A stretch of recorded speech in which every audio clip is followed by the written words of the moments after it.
तोहरा बसेरा निमिया के पेड़वा में लिहलू बसेरा नदिया किनारे माई तोहरा बसेरा निमिया के पेड़वा में लिहलू बसेरा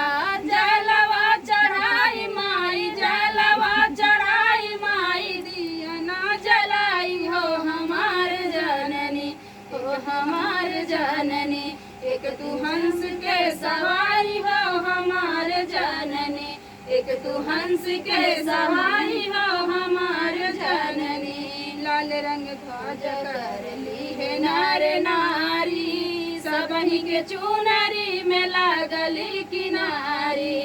लाल रंग ध्वजा कर ली अरे नारी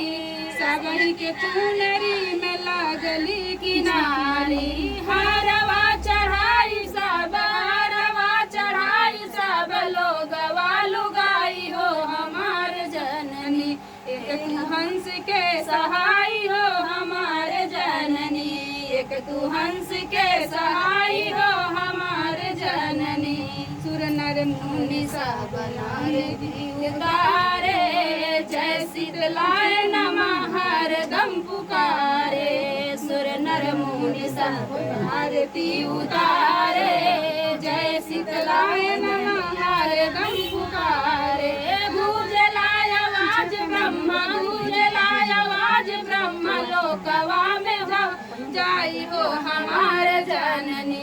एक तू हंस के सहाई हो हमार जननी एक तू हंस के सहाई हो हमार जननी सारा जग छोड़े हरी माई के सरनिया आठ धाम सेवा कर पूजब चरनिया सारा जग छोड़े माई के सरनिया आठ धाम सेवा कर पूजब चरनिया मान के मनोरथ बजाई है पूजाई हो हमार जननी एक तू हंस के सहाई हो हमार जननी एक तू हंस के सहाई हो हमार जननी। माता रानी का गीत आप लोग कैसे लगा कमेंट बॉक्स में बताना।